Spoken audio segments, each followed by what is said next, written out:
Ok, estamos começando então a aula de número 3 do curso de Gestão Holística. Eu coloquei alguns filmes no espaço aluno. Eu gostaria que vocês assistissem antes de começar nessa aula ou depois da aula. São os dois vídeos que têm tudo relacionado ao assunto que nós vamos estar abordando hoje. O primeiro é o modelo de gestão e o segundo, modelo de gestão de pessoas da Embraer, ok? Então assistam esses dois filmes porque eles vão complementar muitas coisas que nós vamos estar comentando aqui nessa aula de hoje, de aula de número 3, tá bom? Sempre lembrando que qualquer dúvidas que vocês tiverem, eu vou estar sempre à disposição, é só entrar em contato comigo, tá bom? No espaço aluno vocês têm todas as minhas informações. Então, vamos lá. Modelo de gestão. Slide número 2. Modelo de gestão. Nas últimas 3 décadas, as organizações brasileiras, tanto privadas como públicas, de forma crescente, passaram a se conscientizar da importância da revisão dos seus modelos de gestão. No caso das empresas privadas, a motivação era a sua sobrevivência e competitividade no mercado. No caso das empresas públicas, tal motivação era a sua capacidade de cumprir sua missão, ou seja, atender com qualidade a prestação de serviços de interesse da sociedade. Ao mesmo tempo, focando a realidade empresarial brasileira, constata-se que as organizações nacionais, tanto públicas como privadas, já desenvolvem esforços no sentido de recuperar o tempo perdido de pelo menos 2 décadas, que levou a um atraso em relação à situação mundial. No entanto, se poucas empresas brasileiras consideradas de classe mundial já é possível avaliar a partir destas aplicabilidade das novas práticas gerenciais que garantirão a sua sobrevivência num mercado cada vez mais globalizado e competitivo, né? É o mercado que hoje nós estamos inseridos, né? Todas as empresas que estão atuando hoje têm que sempre levar em conta dessa globalização e o que a torna também toda a competitividade ao redor dela, tanto no mercado nacional como internacional. Este contexto gerou um esforço, às vezes de forma frenética, de busca de novos modelos de gestão empresarial. Quer dizer, começaram a perceber que havia toda uma concorrência e havia toda uma pressão exterior também, né, devido à globalização. Então, para isso, uma das formas que as empresas começaram a perceber que elas tinham que estar se aperfeiçoando e se tornarem mais competitivas e se desenvolvendo mais, era começar a modelar, né, qual o modelo que eu vou seguir, qual o tipo de modelo que eu vou estar seguindo para poder fazer com que eu tenha condições de me manter nesse mercado, né? Então vamos lá. De outro lado, à medida que novas ideias e práticas gerenciais surgiam, eram apresentadas pelos seus proponentes, geralmente empresas de consultoria empresarial, aquelas que conversam, que vão lá, que checam as empresas, que fazem um levantamento, que começam a fazer várias análises para poder ver quais são os focos, quais são os pontos que não estão corretos. É como se fosse um médico empresarial, né? Que vai ali para dar uma diagnosticada e poder ajudar a empresa a estar caminhando de forma mais enfática no mercado. Com a solução dos desafios gerenciais e eventualmente recebidas pelo meio acadêmicas e empresariais como modismos, assim ideias e práticas novas como qualidade total, reengenharia, gestão participativa, terceirização e alianças estratégicas, entre outras, precisaram contar com o tempo para ficar claro que as organizações adequam os seus modelos de gestão muito mais por um processo de evolução contínua do que por rompimento ou substituição dos conhecimentos gerenciais. Bom, esses termos que nós vimos aqui, total, reengenharia, gestão participativa, terceirização, alianças estratégicas, qualidade total, muito veio de modismos, né, como o próprio texto fala. Então, vão inventando, vão estudando, estudiosos, vários autores, vão colocando, né, todos esses, em cima de muitas análises, de experiências, eles vêm fazendo algum tipo de literatura, ensinando e modelando as empresas dentro desses novos conceitos, né, novos modelos. Mas também acabou virando uma tendência, um modismo, porque cada hora surgia uma outra forma, né, uma nova forma, como por exemplo a reengenharia, né, tão eficaz, mas ao mesmo tempo durante um determinado período, muitas empresas acabaram assumindo essa tendência e tiveram que ir se mudando, né, de acordo com o próprio mercado que ele ia mudando. Como eu já falei, ele é flutuante, então iam ter que se adaptando, acertando essas arestas para poderem estar competindo, né, para poderem sobreviver. Para a empresa sobreviver, ok? Espero que fique claro, porque são vários conceitos que a gente vem conversando aqui, vem colocando, e que às vezes pode estar fugindo essa visão que eu gostaria de estar passando. Então, qualquer coisa, como eu já falei, é só vocês entrarem em contato, mas acho que ficou claro, né? Não tem, são tendências de mercado, são modelos que vão sendo cumpridos, vão se adaptando exatamente como eu falei para vocês. A empresa é como se fosse um corpo humano, é como se fossem vitaminas, né? Para que a gente possa estar inserindo nela, para ela estar caminhando no ambiente que ela está atuando, no caso, a linha de mercado que ela está se posicionando, ok? Então, continuando. Neste sentido, para identificar e avaliar as características peculiares, as novas práticas de gestão empresarial hoje dispersas na literatura e nas pesquisas acadêmicas na área de administração, é preciso analisá-las dentro do contexto histórico de sua evolução e de sua relação com o conjunto de outras práticas gerenciais.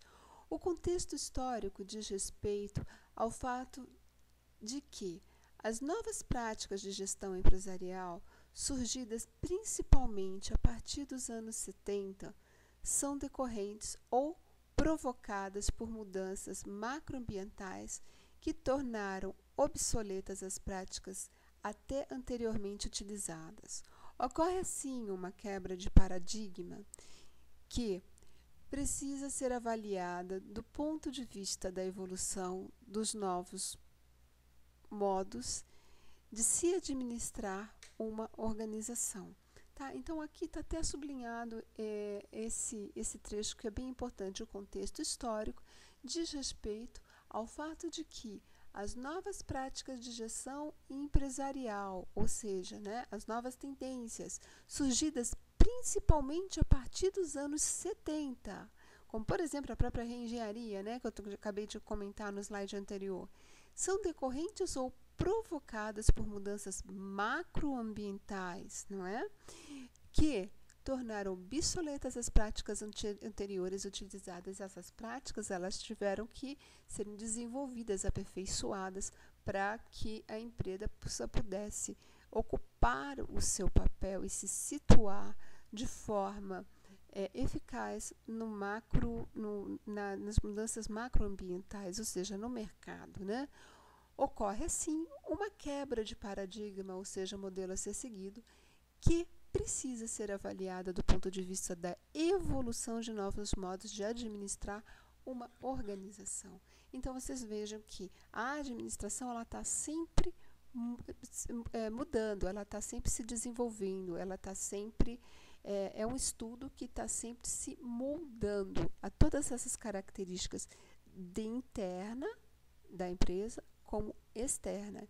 O externo influencia nisso também, né? E tem toda uma ação interna, uma pressão interna para que ela venha se moldar, para que ela venha se reorganizar, para que ela venha se readaptar toda a nova tendência, tudo o que está acontecendo, aonde ela está inserida, aonde ela está atuando, ok?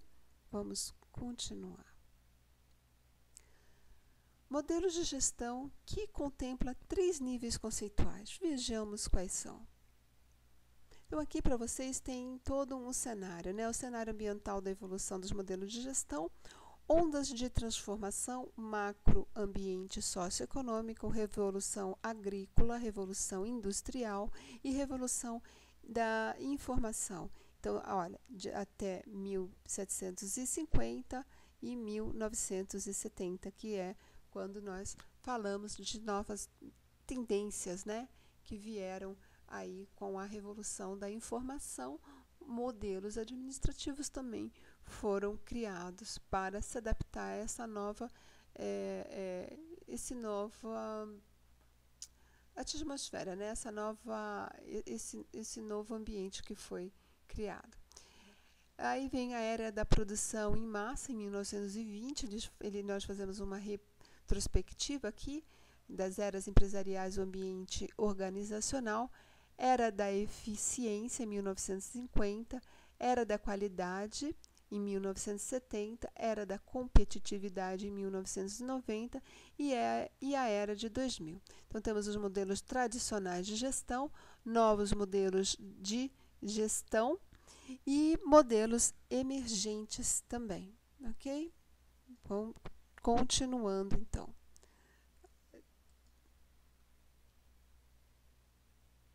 Bom, dentro desses períodos foram analisadas as abordagens da administração segundo o seguinte esquema. Durante a Revolução Industrial, inicia-se em torno de 1920 a Era da Gestão Empresarial, a qual se divide em 4 períodos diferentes. Era da Produção em Massa, 1920 a 49, ênfase na quantidade de produção e na padronização do processo, linha de montagem, e era da eficiência, 1950 a 69, ênfase no controle interno das operações, burocratização da gestão. Empresas mais burocratizadas, né, de 50 a 69, e a linha de montagem, ali, a quantidade de produção e padronização do processo. Não são as 2 características distintas dessas 2 eras. Era da qualidade, 1970 e 89, ênfase na satisfação do cliente. Era da competitividade, a partir de 1990, ênfase na busca da excelência empresarial, eficiência mais eficácia, atendendo os interesses, clientes, colaboradores, comunidade. Só um minutinho, por favor.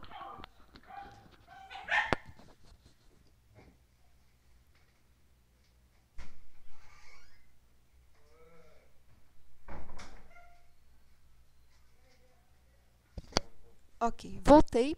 Vamos lá. As 2 primeiras eras, produção em massa e eficiência, correspondem às abordagens tradicionais da administração da escola clássica, à teoria da contingência. Bom, pessoal, ali a era da qualidade, né, entre 70 e 89, veio muito da influência dos japoneses, né, que prezavam muito isso quando eles... no período pós-guerra, para que eles ganhassem,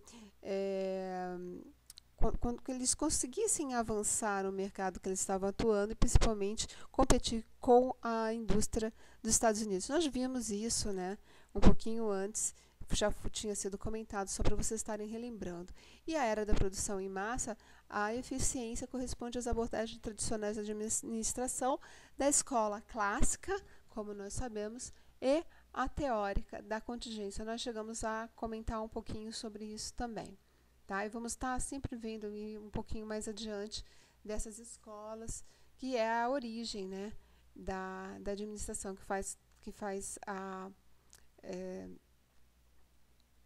que tem toda a origem, tem todas as raízes, né, para o desenvolvimento dela até os dias de hoje.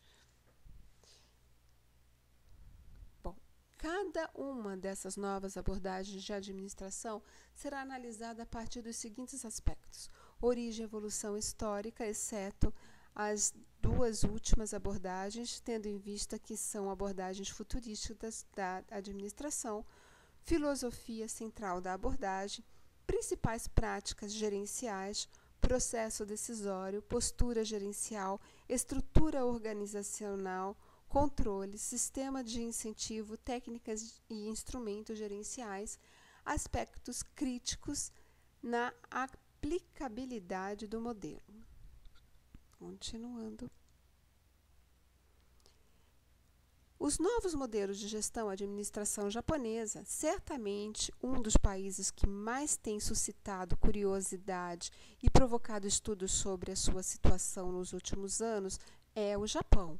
A força da sua economia, hoje a segunda do mundo, a sua cultura milenar, que convive ao lado da sofisticação tecnológica, está em grande parte desenvolvida pelo próprio esforço de pesquisa e inovação das empresas japonesas. E também o sucesso das indústrias japonesas, que se tornaram competitivas em vários setores de atividade, sobretudo nos segmentos de automóveis, produtos eletrônicos, material fotográfico, entre outros.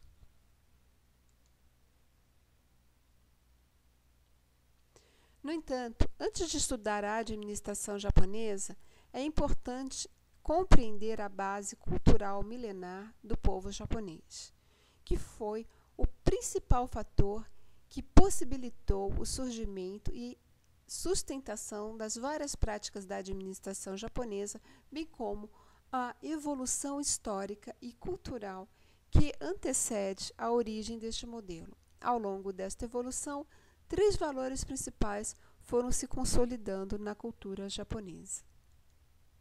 Bom, aqui a gente está tomando um pouquinho mais de conhecimento a respeito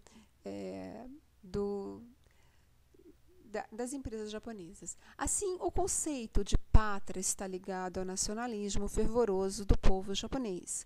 Cada cidadão é parte de um povo, de uma nação. A sua vida só tem razão de ser quando está ligada aos destinos da pátria. Exemplos deste valor cultural são os guerreiros samurais, que defendiam os senhores feudais, portanto, era a defesa do clã que se pertencia. Os kamikazes, jovens pilotos de aviões de combate na Segunda Guerra Mundial, cuja missão era atirar o avião contra o alvo inimigo. Então, para vocês verem, como era toda a forma, como é toda a forma, culturalmente, completamente diferente, esse amor à pátria tão forte. Tudo bem que em muitos países aqui ocidentais também tem isso, mas ele está querendo mostrar o comprometimento do povo japonês.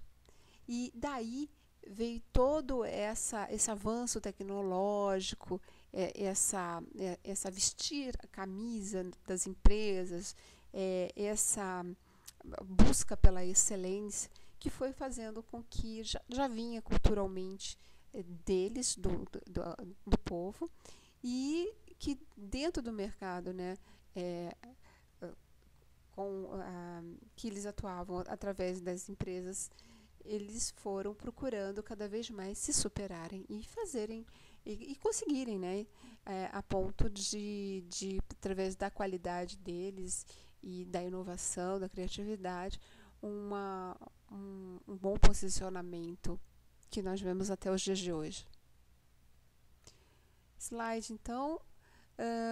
O próximo slide, o conceito de família decorrente do primeiro valor, a pátria, só será permanentemente através da família. O conceito é milenar e atravessa toda a história do povo japonês através dos clãs, que eram a base da pátria. Na família japonesa, Cada pessoa tem um papel determinado e há expectativa por parte de outros familiares e da própria sociedade que cada um cumpra o seu papel. O terceiro, né, no caso. Assim, a partir dos 3 valores culturais analisados, pátria, família e trabalho-empresa, o Japão passa a reconstruir a sua economia centralizando tais esforços junto às empresas. Após 7 anos de intervenção norte-americana, o Japão volta a conduzir o seu próprio destino com a assinatura do Tratado da Paz e o Tratado de Segurança Mútua, ambos com os Estados Unidos em 1952. Como os produtos japoneses não tinham boa qualidade, os americanos decidem trazer um especialista em estatística do Departamento de Recenseamento dos Estados Unidos, Edward Deming, até então um desconhecido pelos próprios americanos, o campo da gestão empresarial. A partir daquele momento, a gestão japonesa começa a dar seus primeiros passos e a mudar a própria teoria da administração. Bom, então aí, né, todo o enfoque de tudo como que foi acontecendo desde lá de 1952, porque a gente possa estar olhando esse panorama é muito importante, porque essa questão do Japão, né, ela teve uma influência muito grande. Aqui ele fala que os produtos japoneses não tinham boa qualidade. Os americanos decidem então trazer um especialista de um departamento, né, o Edward Deming, que até então não era conhecido. Então vamos continuar, vamos ver como é que isso tudo foi acontecendo, né? Bom, o próprio Deming relata sua participação pessoal neste momento importante da história da gestão japonesa, isso, né, em 1990. Bom, o mundo inteiro conhece muito bem o milagre do Japão e sabe que este milagre começou com um choque em 1950. Antes disso, a qualidade dos bens de consumo japoneses tinham granjeado no mundo todo uma fama negativa de produtos mal feitos e baratos. Subitamente, a qualidade e a confiabilidade dos produtos japoneses deram um salto em 1954, tinham ganho o mercado no mundo inteiro. Tinha começado a nova era econômica. O que ocorrera? Bom, a resposta é que a direção convenceu-se de que a qualidade era vital para a exportação e que eles poderiam empreender a mudança. Aprenderam em seguidas conferências alguma coisa sobre suas responsabilidades pela consecução deste objetivo e que teriam que assumir a liderança para este fim. A administração e os operários das fábricas somaram seus esforços para conseguir qualidade e criar empregos. Bom, vocês vejam que eles se uniram, que também já era uma característica, né, do povo japonês, essa união, a união fazer a força. Isso já era algo que eles perceberam que se eles não estavam com um bom material que estava sendo oferecido através dos produtos que eles estavam oferecendo no mercado, então eles tinham que se unir e rever isso tudo para poder estar sobrevivendo, né? Tanto não só empresarialmente, corporativamente, mas principalmente para poder estar levantando essa nação. Então foi todo um empenho, foi toda uma união, né? E aí nós vamos vendo um pouquinho dessa história, já que eles deram esse salto. A partir de então, as empresas japonesas começaram a praticar um conjunto de ideias inovadoras de gestão que passaram a revolucionar o modo de administrar uma empresa. As principais práticas são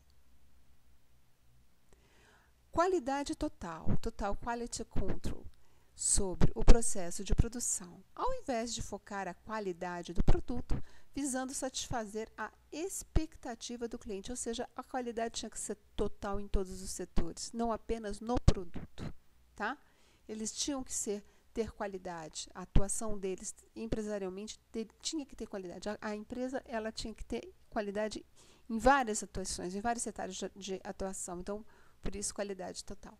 Ciclos de controle de qualidade, o CQC, grupos informais de trabalhadores que espontaneamente passam a buscar soluções criativas para os problemas da área ou da empresa. Ou então, grupos informais de trabalhadores que espontaneamente, frisando novamente o mesmo parágrafo para vocês prestarem atenção e frisarem isso, busca de soluções criativas para os problemas nas áreas da empresa, ou seja, o incentivo à criatividade, né? O incentivo ao olhar do trabalhador e como é que nós vamos resolver esse problema, como nós podemos contornar esse problema, de que forma, quem tem opinião, o que vocês acham, quais são as sugestões, quer dizer, não apenas ficar ali só no pessoal da chefia, só nos dirigentes, mas também os trabalhadores estarem participando disso, o que foi uma revolução, não é? Método Ring de decisão. Trata-se da decisão consensual obtida através do comprometimento. Outro fator extremamente importante, né? A decisão conceitual obtida através do consentimento.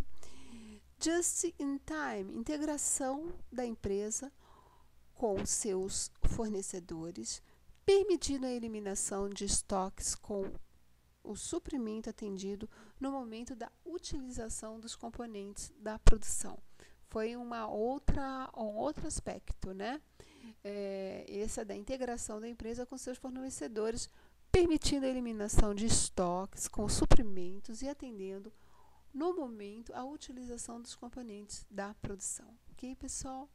Bom, aí nós temos o Kanban, sistema de programação e controle de produção que visa enxugar atividades meio que não agregam valor ao cliente, supervisão, controles administrativos e outros. A produção é autogerenciada através de cartões ou painéis, permitindo o encadeamento de todas as atividades do processo, puxando a produção. O Kaizen, filosofia da melhoria contínua que objetiva sustentar e garantir a qualidade através de pequenas melhorias do processo, manufatura flexível, sistema de produção que permite a fabricação simultânea de vários modelos e especificações de produtos atendendo demandas individualizadas dos nichos de mercado, e o Keiretsu, sistema empresarial caracterizado pela atuação em redes verticais e horizontais de parceria, integrando todos os fornecedores de cadeia produtiva através da subcontratação industrial. Ok? Só um instantinho.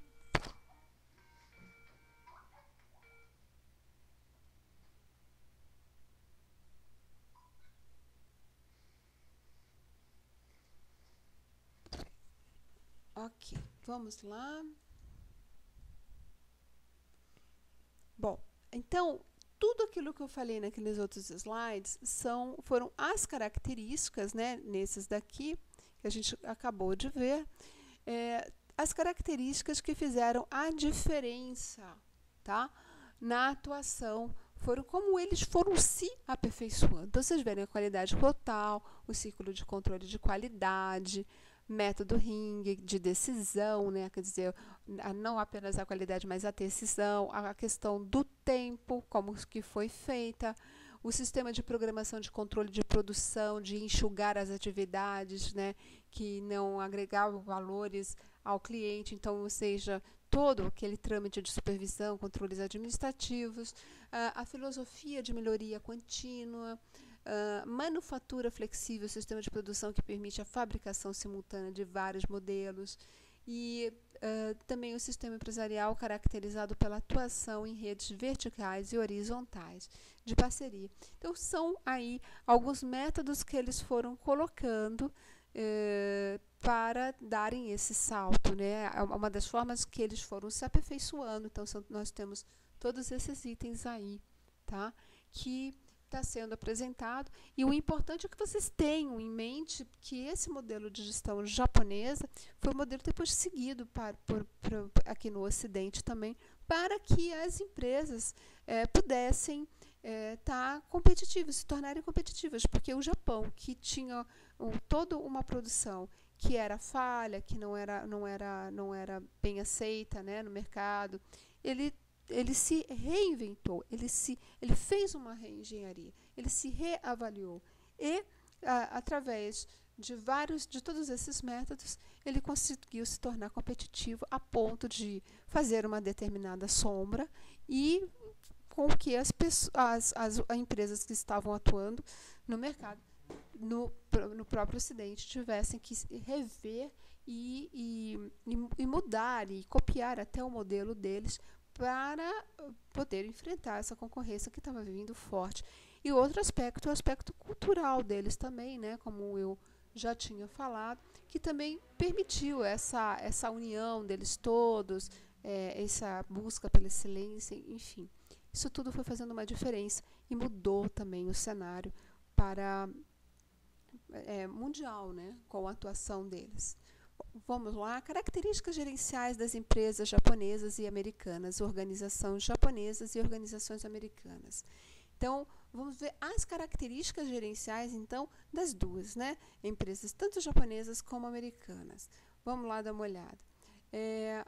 As empresas, aqui nós temos a japonesa e a americana, ali um emprego vitalício, avaliação e promoções lentas, trajetórias de carreira não especializadas, mecanismos de controle implícitos, tomada de decisão coletiva, responsabilidade coletiva, interesse holístico, emprego a curto prazo, avaliação e promoção rápidas, trajetórias de carreira especializadas, mecanismo de controle explícitos, tomada de decisão individual, responsabilidade individual, interesse segmentado.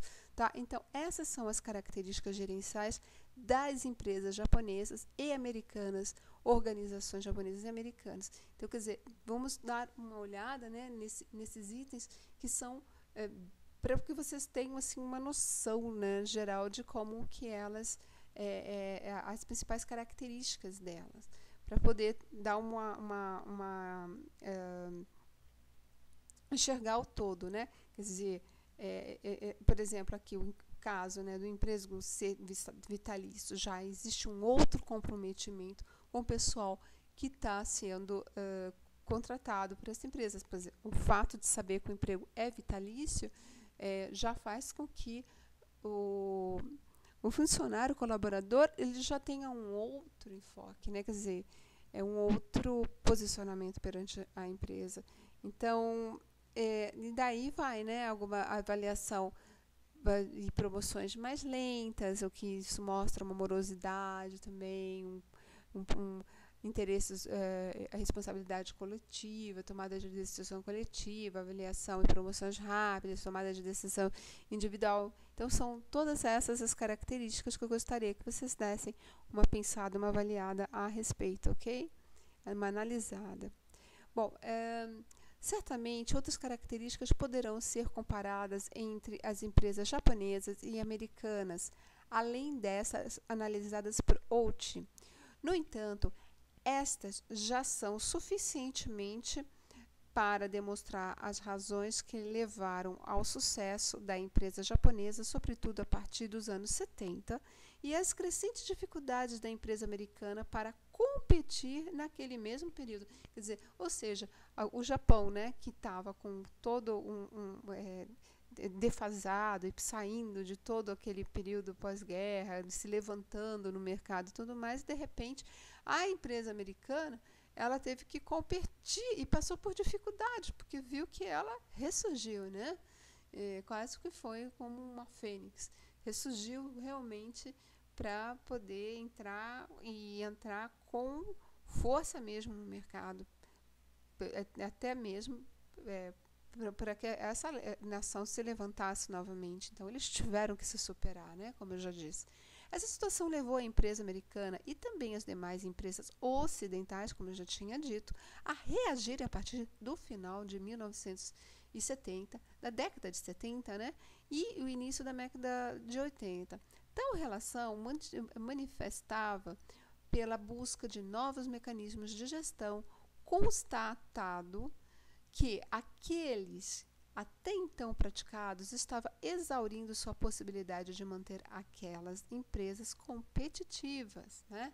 Então, aí já para vocês, novamente, isso, tinham que rever os mecanismos de gestão e aqueles que tinham sido constatados para poderem serem praticados para tornar essas empresas competitivas, né? Essa possibilidade. Então, teve que ser acertada várias arestas aí, reformuladas, rever, né, o padrão de gestão, os modelos que estavam sendo seguidos, para poder reestruturar toda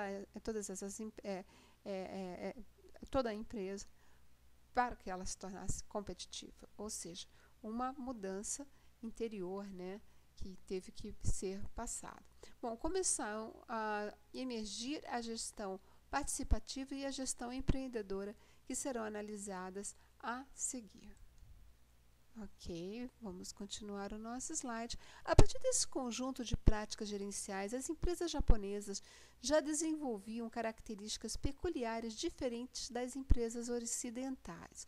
Out, em 1985, depois de estudar durante vários anos as empresas japonesas e as empresas americanas, estabelece uma comparação entre os dois tipos de empresas e percebe que as características gerenciais são quase sempre oponentes. É claro, alerta o autor que tais características são genéricas, não estando necessariamente todas presentes simultaneamente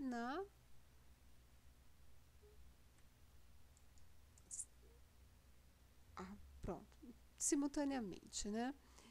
Deixa eu só dar uma olhadinha que aqui pegou um finalzinho de um parágrafo. Então, vamos reler novamente para ficar mais claro.